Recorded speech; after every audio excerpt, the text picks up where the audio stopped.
अस्सलाम वालेकुम। मैं हूं आप सबका दोस्त आपका भाई मियां Mohammad Waqas Hanif, founder and CEO मलकियत.com। मलकियत.com के प्लेटफॉर्म से आज हम जिस टॉपिक के ऊपर बात करने लगे हैं, मैं चाहता हूं कि उस टॉपिक की तरफ जाने से पहले आप मेरे बहुत ही प्यारे 3-4 भाई ने जो है मुझे छोटे छोटे क्लिप्स सेंड किए हैं क्वेश्चन क्यूरी के हवाले से कि हमें ये इशू आ रहे हैं। तो मैं चाहता हूं कि आप पहले मेरे भाइयों के जो है वो क्लिप सुन लें, उसके बाद हम इसकी डिटेल की तरफ जाएंगे। आपका माइंड ऑटोमेटिकली क्लियर हो जाएगा कि आज का टॉपिक क्या है। मियां साहब ਅਸੀਂ ਚਾਹੁੰਦੇ ਆ ਕਿ ਸਾਨੂੰ ਕੋਈ ਦੱਸੋ ਕਿ ਸਾਡੇ ਉੱਤੇ ਗਾਹਕ ਕਿਵੇਂ ਮੁਤਮਿਨ ਹੋ ਸਕਦਾ ਹੈ, ਅਸੀਂ ਉਹਨੂੰ ਕਿਹੜੀ जी अस्सलाम वालेकुम मियां साहब, मैं तुसी दसो गाहक किस तरह मुतमिन हो सकता है, सानो तरीका दस दो मैं ये जनाब। कहना चाहता हूँ कि कस्टमर को कैसे मुतमिन किया जा सकता है, कुछ ये ऐसी टिप्स बता दें हमें। जी, तो आपने क्वेश्चन सुन लिया कि ऐसी कौन सी टिप्स यूज़ की जाएं जिससे कस्टमर जो है वो मुतमिन हो सके। तो मैं आपको यहाँ पे बताना चाहूँगा कि 4 से 5 ऐसी टिप्स मैं आपको बताऊँगा कि जिससे आपका क्लाइंट, आपका कस्टमर, आपका प्रॉस्पेक्ट, आपका इन्वेस्टर, कंज्यूमर, आप कोई भी वर्ड यूज़ कर सकते हैं, वो आपसे सेटिस्फाई हो जाएगा। तो आइए जानते हैं ऐसी कौन सी 4 से 5 टिप्स हैं जिससे हम फ़ायदा हासिल कर सकते हैं। उनमें सबसे पहले नंबर पे जो है वो है पर्सनल ग्रूमिंग, नंबर 2 पे रिलेशनशिप विद क्लाइंट, नंबर 3 पे accurate and solid information, number 4 daily update list, number 5 believe on Allah. तो आइए वन बाई वन इन पांचों टिप्स के ऊपर हम बात कर लेते हैं कि इनकी डिटेल क्या है। इसमें सबसे पहले जो आ जाती है वो आ जाती है पर्सनल ग्रूमिंग। मोस्ट इंपॉर्टेंट चीज़ है। पर्सनल ग्रूमिंग से मुराद क्या है कि आपकी अपनी पर्सनैलिटी जो है वो वेल एंड गुड होनी चाहिए।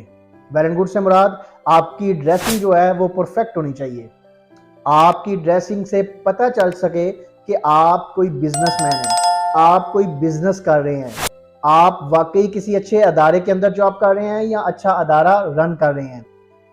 मिसाल के तौर पे रियल स्टेट की अगर हम बात कर लें तो रियल स्टेट के अंदर डेफिनेटली हज़ारों वाली तो कोई डील नहीं है, लाखों या करोड़ों की बात होती है। तो आप अगर किसी क्लाइंट के पास जाते हैं तो आप उससे बात करते हैं कि जनाब मेरे पास आपके लिए एक बड़ी ज़बरदस्त गोल्डन अपॉर्चुनिटी है, मेरे पास आपके लिए एक बड़ी ज़बरदस्त डील है, मेरे पास आपके लिए एक बड़ी प्रॉफिटेबल जो है डील है। तो आप जब उससे बात कर रहे हैं कि यार आपको मेरी इस डील से, अगर आप इस डील को अवेल करते हो तो आपको लाखों का बेनिफिट हो सकता है। अगर आपकी ड्रेसिंग परफेक्ट नहीं है, मिसाल के तौर पे आपने ट्राउजर शर्ट पहना हुआ है, निकर शर्ट पहनी हुई है, हाथ में दही पकड़ा हुआ है, रास्ते में आपको बंदा मिल गया है, आप उसको वहीं पे शुरू हो गए हो कि जनाब मेरे पास आपके लिए बड़ा जबरदस्त काम है, मेरे पास आपके लिए बड़ी जबरदस्त एक डील है, उसमें आप बड़ा अच्छा प्रॉफिट कमा सकते हो। तो वो एक दफा हैरान होकर आपको सर से लेके पांव तक लाजमी देखेगा कि यार ये जो बंदा मुझे लाखों की डीलों की बात कर रहा है, जो बंदा लाखों के प्रॉफिट की बात कर रहा है, इसकी अपनी पर्सनैलिटी क्या है, इसका अपना हुलिया क्या है, ये खुद क्या कमा रहा है। जब आपकी अपनी ड्रेसिंग अच्छी नहीं होगी तो वो समझ आएगा कि ये बंदा खुद तो अपनी ड्रेसिंग अच्छी कर नहीं सकता, इसका जो लुक वाइज है ये खुद तो ठीक है नहीं, तो ये मुझे लाखों का बेनिफिट कहां से देगा। इसलिए आपकी ड्रेसिंग बहुत जरूरी चीज है, मोस्ट इंपॉर्टेंट चीज है। आपकी ड्रेसिंग वेल एंड गुड होनी चाहिए। वो आपने मुहावरा तो सुना होगा, first impression is last impression. तो आपका जो पहला इंप्रेशन है वो आपको देख के ही जज कर जाए कि यार ये बंदे की पर्सनैलिटी, इसके बंदे के चलने से, इस बंदे की ड्रेसिंग से लग रहा है कि ये वाकई कोई बिजनेसमैन है, ये वाकई कोई बिजनेस कर रहा है, इस बंदे की बातों से लग रहा है कि ये वाकई बंदा कोई कारोबारी है। उसके बाद आपकी ड्रेसिंग के बाद आपके फेस इंप्रेशन आ जाते हैं कि आपके फेस इंप्रेशन बड़े ज़बरदस्त होने चाहिए, बड़े मोटिवेशनल होने चाहिए, आपका स्माइलिंग फेस होना चाहिए, आप स्माइलिंग फेस के साथ उससे अच्छे तरीके से बात कर रहे हो। ये सब चीज़ें बहुत ज़रूरी हैं। अगर ये सारी चीज़ों को आप मद्देनजर रख के उससे बात कर रहे होंगे तो डेफिनेटली वो आपकी बातें अच्छे तरीके से सुन सकेगा। नंबर 2 पे आ जाता है रिलेशनशिप विद क्लाइंट। मतलब कि जब भी आप किसी कस्टमर के पास जाते हैं, रियल एस्टेट के हवाले से अगर आप उसके पास गए हैं, अपनी कोई भी प्रोडक्ट उसको सेल करना चाह रहे हैं, मिसाल के तौर पे आप कमर्शियल प्लाट उसको देना चाह रहे हैं, रेजिडेंशियल देना चाह रहे हैं, या आप इंडस्ट्रियल देना चाह रहे हैं, या लैंड देना चाह रहे हैं, तो आप उसको जाते सार सबक सुनाने से पहले, मैं नहीं चाहता कि आप उसको सबक सुनाएं, सबक सुनाने से पहले आप उससे हाल अहवाल पूछिए ताकि वो बंदा बिल्कुल नॉर्मल हो जाए, आपके साथ फ्रेंडली माहौल उसका बन जाए। हाल अहवाल पूछने के बाद आप उसको बोलने का मौका दीजिए कि वो अपने बारे में आपको बता सके। अगर उसकी ज़रूरत है साइड बिजनेस के तौर के ऊपर, अगर वो काम करना चाहता है प्रॉपर्टी का, या वो उसको फर्स्ट प्रायोरिटी के ऊपर बिजनेस को करना चाहता है, उससे इस तरह के क्वेश्चन कीजिए कि क्या जनाब आपकी ज़रूरत है रियल एस्टेट की, क्या आपके पास 2-4 मिनट टाइम है, अगर आपको गोल्डन अपॉर्चुनिटी दी जाए तो क्या आप उससे फ़ायदा हासिल करना चाहते हैं, आपको प्रॉफिटेबल अगर एक कोई डील दी जाए तो क्या आप उसको वेल करना चाहते हैं। अगर वो बंदा आपके अंदर इंटरेस्ट शो करता है तो देन आप उसको बाकी चीज़ें बता सकते हैं रियल एस्टेट के बारे में।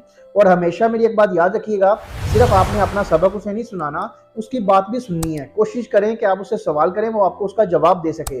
जितना आप क्वेश्चन क्यूरी करेंगे एक दूसरे से, उतना वो आपके साथ रिलैक्स फील करेगा, घुल मिल जाएगा और इजीली आपको सारी बातें आपके साथ वो डिस्कस कर सकेगा। इसलिए उसके साथ रिलेशन बनाना बहुत ज़रूरी है, फ्रेंकली माहौल के अंदर रह के उसके साथ डील करना बहुत ज़रूरी। नंबर 3 पे जो आ जाती है वो है एक्यूरेट एंड सॉलिड इन्फॉर्मेशन।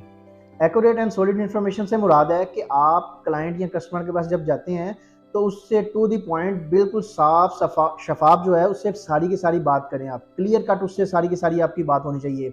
आपकी जो भी डील है, जो भी बात आप उससे कर रहे हैं, आप उसको जो भी प्रॉफिट बताना चाह रहे हैं, प्रॉफिट के साथ साथ उसको लॉस का भी बताएं अगर कोई चीज़ नज़र आ रही है आपको।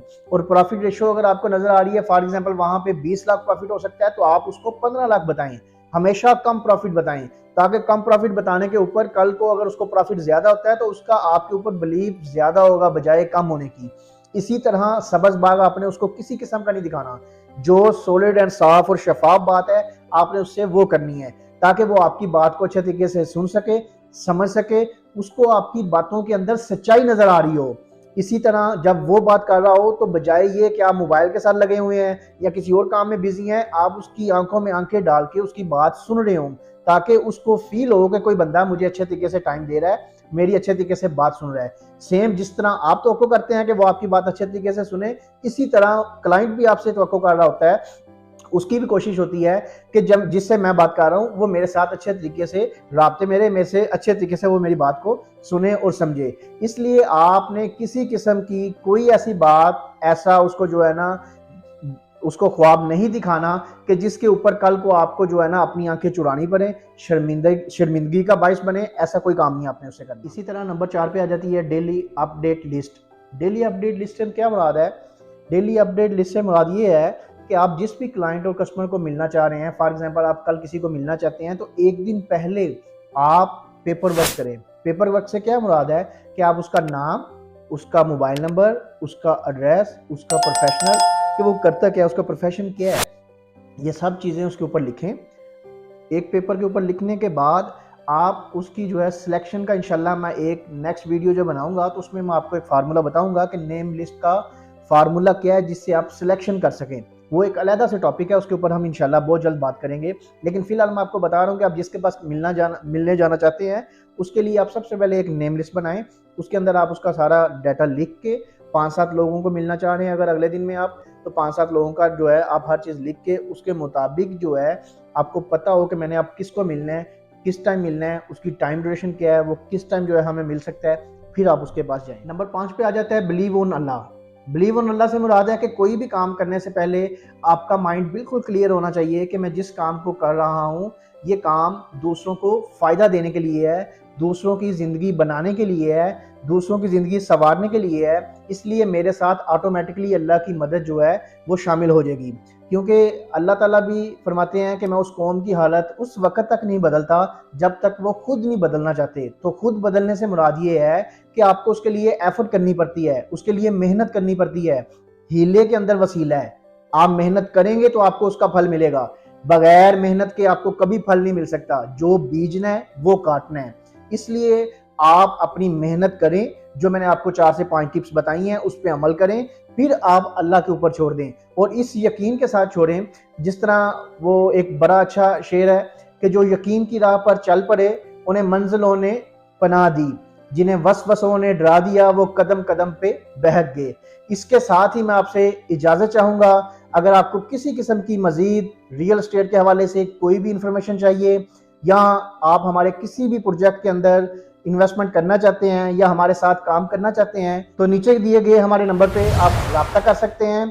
और इसके साथ साथ हमारा फेसबुक पेज जो है उसको आप लाइक करें, यूट्यूब चैनल जो है उसको सब्सक्राइब करें ताकि आपको नई आने वाली वीडियोस मिलती रहें। तब तक के लिए मुझे दीजिए इजाज़त। अल्लाह हाफिज़।